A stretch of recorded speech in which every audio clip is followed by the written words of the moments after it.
Hello दोस्तों, मेरा नाम सुनीता है और मैं अभी बीटीसी कर रही हूँ। मैंने प्राइमरी स्कूल में टीचर के लिए परीक्षा भी दिया है। हमारे घर में कुल 4 लोग रहते हैं। मैं, मेरा भाई और मेरे मम्मी पापा। मेरी उम्र अभी 25 साल है। मैं अपने शरीर को मेंटेन करके रखती हूँ और रोज सुबह व्यायाम भी करती हूँ जिससे कि मैं फिट रह सकूँ। मेरे भाई का नाम साहिल है और उसकी उम्र 21 साल है। हम दोनों शुरू से ही एक दोस्त की तरह रहते थे, जिस वजह से हम दोनों आपस में एक दूसरे की बातें भी शेयर करते थे। एक दिन सुबह के समय मैं अपने भाई से कुछ सीक्रेट बातें कर रही थी। मैंने उससे पूछा, साहिल तुम्हें कोई पसंद है कि नहीं?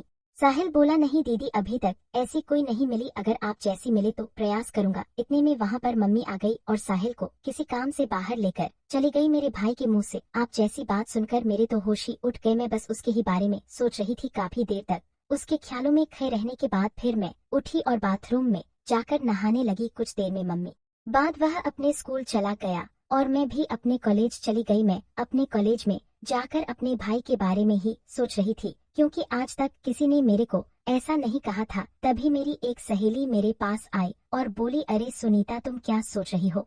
इस पर मैं बोली, नहीं रजनी, मैं तो कुछ भी नहीं सोच रही हूँ। फिर मैंने उससे पूछा, यार कोई उपाय बताओ कि पैसा कैसे कमाया जाए, क्योंकि अब तो हमारा कॉलेज भी खत्म होने वाला है। रजनी मेरी तरफ देखकर हंसी और बोली, अरे चल यार, हम लड़कियां हैं और हमारे लिए पैसे कमाना आम बात है। हम तो सोए सोए भी पैसे कमा सकते हैं। रजनी की बात मैं समझ रही थी कि वह क्या कहना चाहती है, पर मैंने कुछ नहीं कहा और फिर हम दोनों अपने अपने घर की तरफ जाने लगे, क्योंकि हमारा क्लास नहीं चल रहा था। मेरी सहेली अपने घर की तरफ जाने लगी और इधर मैं भी जा रही थी। तभी मैंने रास्ते में अपने भाई साहिल को देखा। उसको देखकर मेरा होश उड़ गया, क्योंकि साहिल अपने साथ पैसा बर्बाद कर रहा है। फिर मैं इस गुस्से में घर चली आई और साहिल के आने का इंतजार करने लगी। मैं मम्मी पापा को भी ये सब बातें बताना चाहती थी, लेकिन मैंने यह सोचकर नहीं बताया कि शायद उन्हें ठेस पहुंचेगी। फिर शाम के समय जब साहिल घर आया तो मैं उसके कमरे में गई और देखा तो वह टीवी देख रहा था। मैंने उससे पूछा, साहिल तुम मार्केट में ऐसे क्यों घूम रहे? तुम उनके साथ मत रहो वरना वह तुम्हें बर्बाद कर देगी। उसने कहा, नहीं दीदी, मैं तो घूमूंगा। उनके साथ घूमने में काफी मजा आता है और मेरे लिए यही समय है। अब नहीं घूमूंगा तो कब घूमूंगा? वह मुझसे गुस्से में भी बोल रहा था। मैंने उसे बहुत बार समझाया कि तुम ऐसा मत करो, लेकिन वह नहीं मान रहा था। मेरी बहुत कोशिशों के बाद वह बोला, ठीक है, उनके साथ नहीं घूमूंगा, लेकिन मेरी भी एक शर्त है। अगर तुम पूरा करोगी तो मैं उनके साथ रहना भी छोड़ दूंगा। मैं बोली, हाँ बताओ, क्या शर्त है तुम्हारी? तो साहिल तुरंत बोला, जैसे वह मेरे साथ घूमती है, अब से तुम मेरे साथ घूमोगी और मेरी जरूरतों को भी पूरा करोगी। मैंने उससे कहा, नहीं, ये नहीं हो सकता। मैं भला क्यों तुम्हारे साथ घूमने लगूं? तो इस पर साहिल बोला, तो फिर ठीक है, मुझे मत समझाओ, मैं जो भी कर रहा हूँ तुम मुझे कुछ मत बोलो। फिर मैं बोली, चलो ठीक है, शाम को सोचकर बताती हूँ। इतना कहकर मैं उसके कमरे से अपने कमरे में चली गई और बैठकर सोचने लगी। अब मुझे पूरी तरह से समझ आ चुका था कि मेरा भाई मुझसे क्या चाहता है। मेरे भाई की कही हुई बातों को सोच सच कर मेरी टेंशन बहुत ही ज्यादा बढ़ गई। अभी से गलत संगत में पड़ गया था। उसकी ये बातें सुनने के बाद मुझे लग गया था कि मेरा भाई खुद के साथ साथ घर वालों की और मेरी भी जिंदगी खराब करने वाला है। यह सारी बातें सोच सच कर मेरे दिल की धड़कन इतनी बढ़ चुकी थी कि अगर कोई सामने रहे तो उसे आसानी से सुनाई दे जाए। फिर मुझे कुछ दिन पहले की भी बात याद आ गई कि वह मुझे कैसे देख रहा था। मैं जाएगा और उसकी पढ़ाई भी खराब होगी, लेकिन मैं उसे पतित के जैसे रहने के लिए हाँ भी नहीं बोल सकती, क्योंकि वह मेरा भाई है। मैं यह सब सोच रही थी कि तभी मेरा दिमाग में अचानक ख्याल आया कि शायद ये बात घर में ही रहेगी, इससे हमारे घर वालों की जिंदगी भी बची रहेगी और मेरा भाई भी सुधर जाएगा। यही सब सोचते सोचते मैं सो गई। फिर जब मैं सुबह उठी तो साहिल के कहा, पहले हम शॉपिंग करेंगे। फिर मैंने उससे कहा कि यह बात बाहर किसी को पता नहीं लगनी चाहिए और तुम किसी के साथ भी आज के बाद दिखाई मत देना। वह बोला, आज के बाद आप जैसा कहोगी मैं वैसा ही करूंगा। मेरे भाई की बातें सुनने के बाद मैं उनके पास गई जिसके साथ मेरा भाई इधर उधर घूमता था और उन्हें अच्छे से समझाकर आई। फिर घर आकर मैं मम्मी के पास चली गई और नाश्ता कपड़े दिलवाए और अपने लिए भी कपड़े ले लिए। साथ ही मैंने अपनी मम्मी के लिए भी एक साड़ी खरीद ली और फिर शॉपिंग करके हम एक रेस्टोरेंट में गए और वहां से खाना खाकर घर चले आए। फिर शाम होते ही मेरा भाई साहिल मुझसे कहने लगा, चलो दीदी अब अपनी शर्त पूरी करो। फिर मैं भी शर्त के मुताबिक अपना काम करने लगी और उस दिन के बाद से मैं साहिल के साथ एकदम पति। साथ साथ मुझे भी काफी खुशी मिली। अब मेरा भाई बहुत ज्यादा सुधर गया है। वह किसी के साथ घूमता भी नहीं है, सिर्फ पढ़ाई करता है और घर आकर मेरे साथ एकदम पति पत्नी की तरह रहता है। मुझे भी मजबूरी में मेरे भाई को इस तरीके से समझाना पड़ रहा था, लेकिन इसमें मेरा कोई भी घाटा नहीं था, क्योंकि अगर मैं उसका ध्यान नहीं रखूंगी तो फिर कौन रखेगा।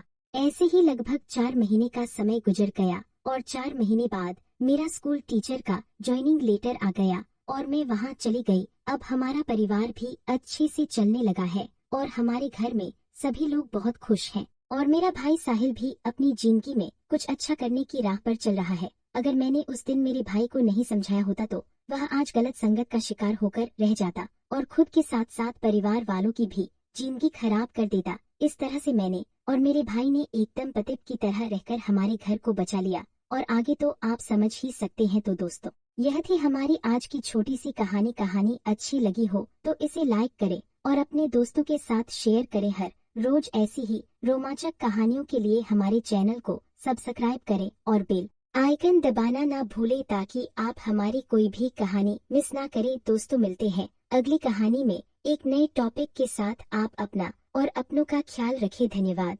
हेलो दोस्तों, मेरा नाम सुनीता है और मैं अभी बीटीसी कर रही हूँ। मैंने प्राइमरी स्कूल में टीचर के लिए परीक्षा भी दिया है। हमारे घर में कुल 4 लोग रहते हैं, मैं, मेरा भाई और मेरे मम्मी पापा। मेरी उम्र अभी 25 साल है। मैं अपने शरीर को मेंटेन करके रखती हूँ और रोज सुबह व्यायाम भी करती हूँ जिससे कि मैं फिट रह सकूं। मेरे भाई का नाम साहिल है और उसकी उम्र 21 साल है। हम दोनों शुरू से ही एक दोस्त की तरह रहते थे, जिस वजह से हम दोनों आपस में एक दूसरे की बातें भी शेयर करते थे। एक दिन सुबह के समय मैं अपने भाई से कुछ सीक्रेट बातें कर रही थी। मैंने उससे पूछा, साहिल तुम्हें कोई पसंद है कि नहीं?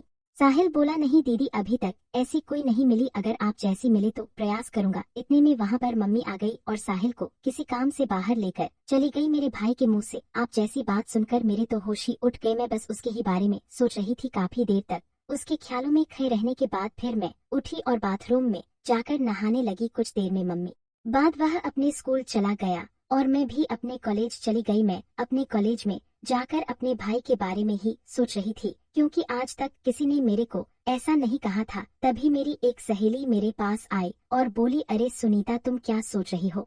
इस पर मैं बोली, नहीं रजनी, मैं तो कुछ भी नहीं सोच रही हूँ। फिर मैंने उससे पूछा, यार कोई उपाय बताओ कि पैसा कैसे कमाया जाए, क्योंकि अब तो हमारा कॉलेज भी खत्म होने वाला है। रजनी मेरी तरफ देखकर हंसी और बोली, अरे चल यार, हम लड़कियां हैं और हमारे लिए पैसे कमाना आम बात है। हम तो सोए सोए भी पैसे कमा सकते हैं। रजनी की बात मैं समझ रही थी कि वह क्या कहना चाहती है, पर मैंने कुछ नहीं कहा और फिर हम दोनों अपने अपने घर की तरफ जाने लगे, क्योंकि हमारा क्लास नहीं चल रहा था। मेरी सहेली अपने घर की तरफ जाने लगी और इधर मैं भी जा रही थी। तभी मैंने रास्ते में अपने भाई साहिल को देखा। उसको देखकर मेरा होश उड़ गया, क्योंकि साहिल अपने साथ पैसा बर्बाद कर रहा है। फिर मैं इस गुस्से में घर चली आई और साहिल के आने का इंतजार करने लगी। मैं मम्मी पापा को भी ये सब बातें बताना चाहती थी, लेकिन मैंने यह सोचकर नहीं बताया कि शायद उन्हें ठेस पहुंचेगी। फिर शाम के समय जब साहिल घर आया तो मैं उसके कमरे में गई और देखा तो वह टीवी देख रहा था। मैंने उससे पूछा, साहिल तुम मार्केट में ऐसे क्यों घूम रहे?